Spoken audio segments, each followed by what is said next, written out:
vous présente le sujet de l'expression écrite d'aujourd'hui. Des enfants viennent de construire un radeau. Ils décident de naviguer sur la rivière qui coule au bas de la colline. Racontent leur aventure. Que viennent de construire ces enfants? Les enfants viennent de construire un radeau. Que décident-ils? Ils décident de naviguer sur la rivière qui coule au bas de la colline. Ces enfants viennent de construire un radeau pour s'aventurer et naviguer sur la rivière qui coule au bas de la colline. Le radeau ou l'esquif, c'est un assemblage de pièces en bois formant une plateforme flottante. Avant de monter à bord et de stabiliser le radeau, il faut prévoir des moyens de communication comme le talkie-walkie ou des vêtements de flottaison individuels comme le gilet de sauvetage. Une fois lancé, comment le radeau glisse-t-il dans la rivière? Le radeau glisse lentement dans la rivière. Le radeau sort du courant, ralentit, puis s'arrête. Que faut-il faire?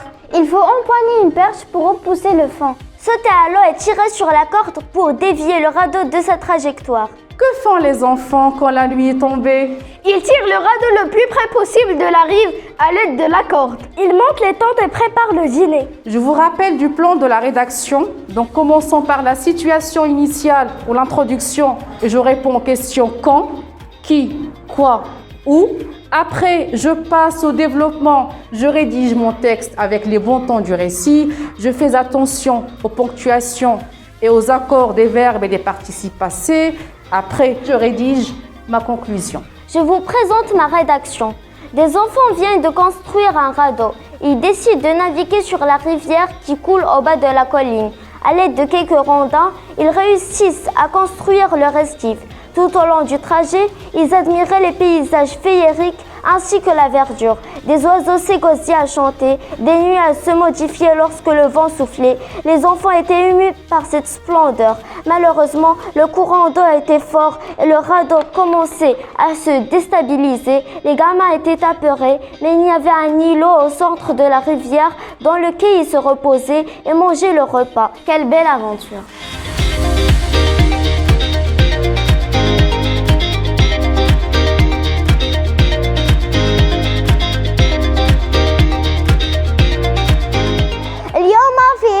اللغة العربية شاركت في ورشة رياضية في السباق على الحواجز. اختبرت قدراتي في العدو واستمتعت كثيرا مع أصدقاء قسمي. إنني أحب مثل هذه الورشات الرائعة وأشكر مؤسستي على تنظيمها لنا.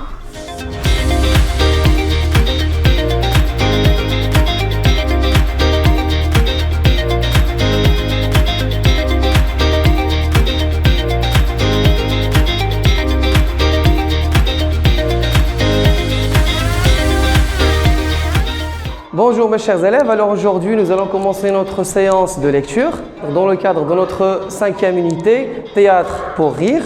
Donc aujourd'hui vous avez une pièce de théâtre intitulée L'Annonce.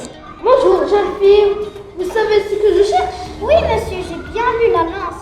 Auteur cherche histoire pittoresque pour conte populaire, forte récompense. Pas sérieux s'abstenir. La vérité est que je n'ai pas l'ombre d'une idée.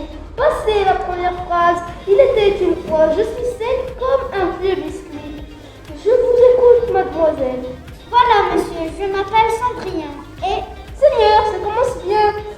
Cendrillon, pourquoi pas Goupillon ou Courbouillon? Quel vieux ronchon.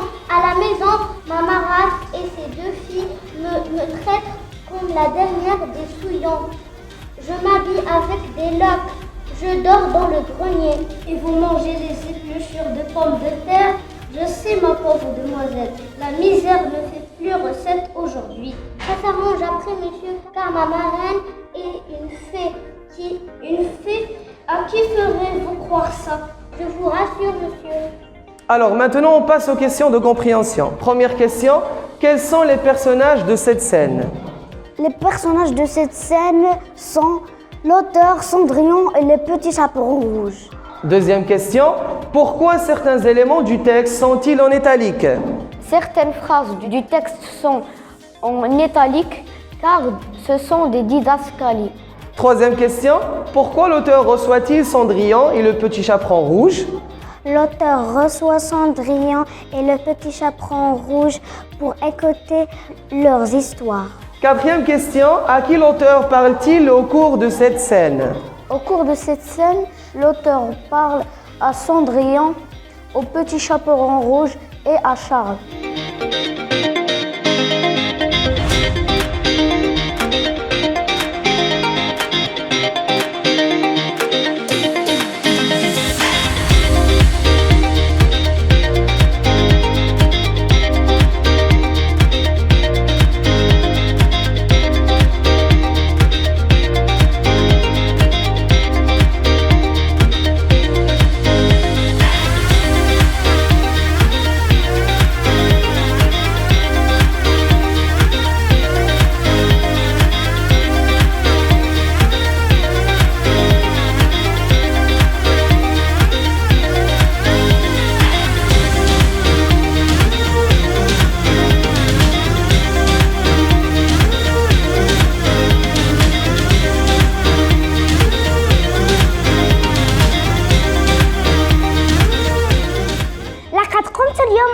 زملائي بتحضير حلوى بالياغورت وجوز الهندي، حيث قمنا بدمج مجموعة من المقادير باتباع إرشادات معلمتي، وفي الأخير حصلت على هذه الحلوى الرائعة. أعجبتني ورشة تحضير حلوى بالياغورت. شكرا مدرستي. هذه هي الحلوى التي قمت بتحضيرها، إنها لذيذة جدا.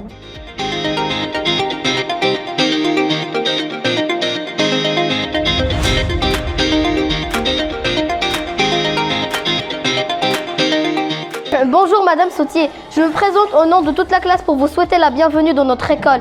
Nous espérons que votre voyage s'est bien passé et que votre séjour à Agadir se déroule dans les meilleures conditions. Aujourd'hui est un jour attendu et rempli de joie à l'idée de vous rencontrer. Merci infiniment d'avoir voulu passer ce moment incroyable et inouï avec nous. Bonjour à tous et à toutes, merci beaucoup pour cet accueil qui est très chaleureux et assez impressionnant.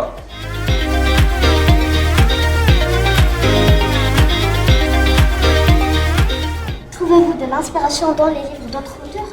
Oui, en fait je trouve de l'inspiration, pas forcément sur les thèmes, mais sur la manière d'écrire.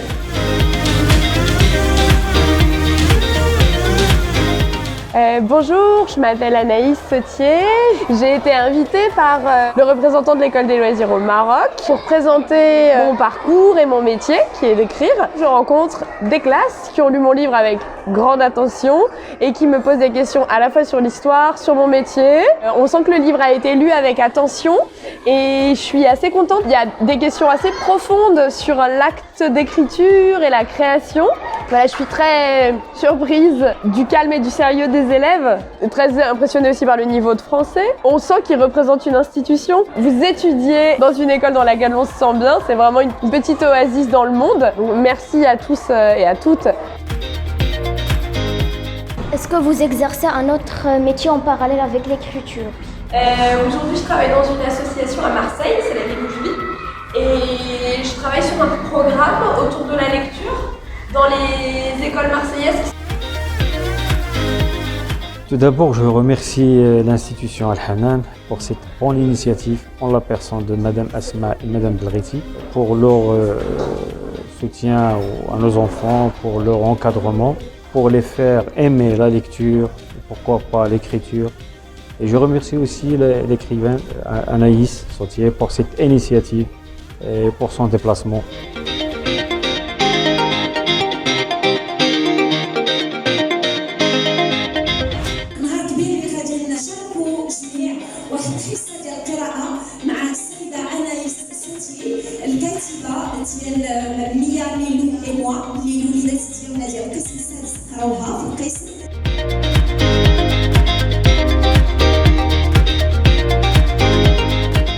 Lors de notre dernière rencontre avant-hier, vous nous avez dit que parfois vous vous découragez.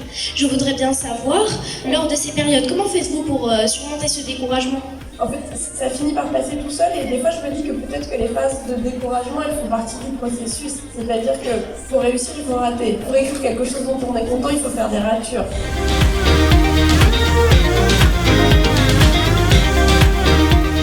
Je suis contente de rencontrer aujourd'hui Madame Anaïs Sautier Je remercie toutes les maîtresses de français 6e qui ont fourni beaucoup d'efforts avec nos élèves pour lire ces histoires et de préparer des questions. أود أن أتقدم بجزيل الشكر والامتنان إلى مؤسسة الحنان الخاصة على هذه المجهودات وعلى بحال هذه المبادرات الحمد لله القيمة في جلب كتاب من طينة أنايس إلى المؤسسة، وهو ما من شأنه أن يشجع أطفالنا على المطالعة وعلى إغناء المعرفة ديالهم، وعلى أكثر من هذا أنهم مثل هاد الناس هذو هما الذي يمكن أن يتخذونهم قدوة. Je suis très heureux de vous revoir aujourd'hui et j'aimerais vous poser une question. Avez-vous eu des regrets pendant votre carrière?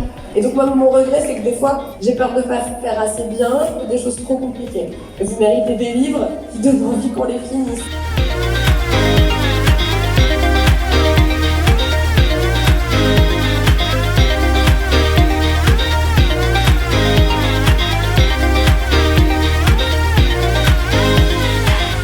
Notre école a organisé pour tous les élèves de la 6e un événement inédit qui est la semaine de lecture à Al-Hanan.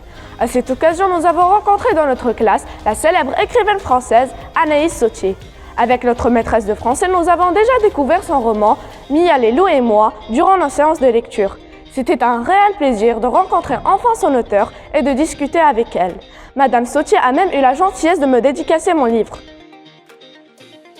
Je suis très contente.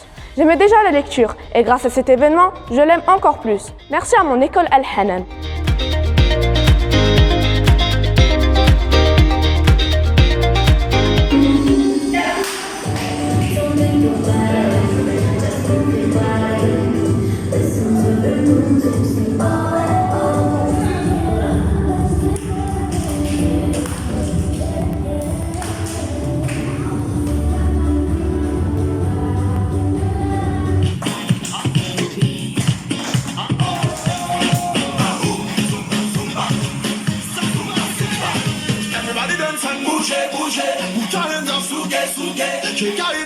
تعلمنا من خلال هذه الورشة عدة مهارات من بينها تحسين القوة البدنية والتوازن الجسدي، فشكرا لمؤسسة الحنان.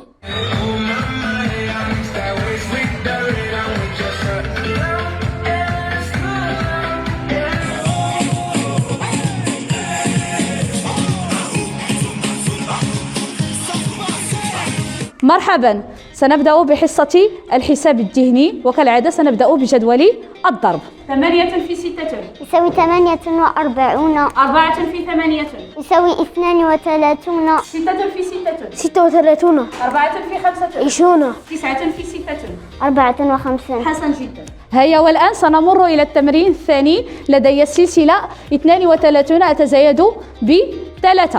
32 زائد 3 تساوي 35.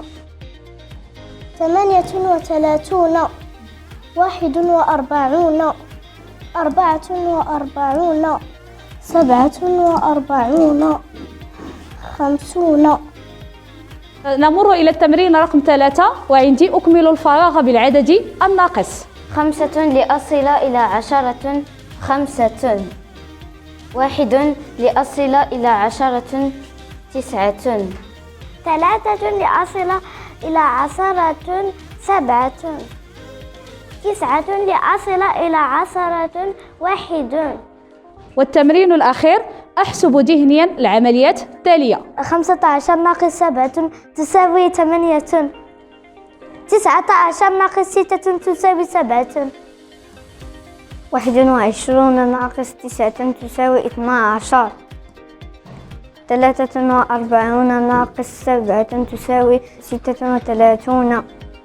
هيا خذوا مطابعكم وابدأوا عملكم.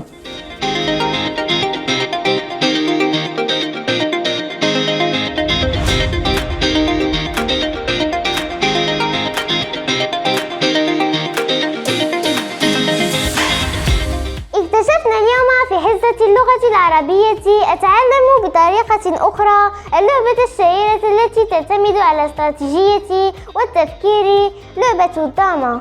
إنها لعبة كلاسيكية قديمة اشتهرت بكونها رياضة عقلية يمارسها الملوك وتمتاز ببساطتها وتعقيدها في نفس الوقت. إنها لعبة بسيطة من حيث طريقة اللعب والمكونات، لكنها معقدة من ناحية اعتمادها على التفكير والرياضيات والحساب الديني وخلق استراتيجية متفردة للفوز على الخصم. تتكون لوحات الدامة من 64 مربعا بلونين مختلفين، إضافة إلى وجود قطع خاصة للتحرك على لوحة اللعب، وهي أحجار ذات لونين مختلفين أيضا تميز كل لاعب.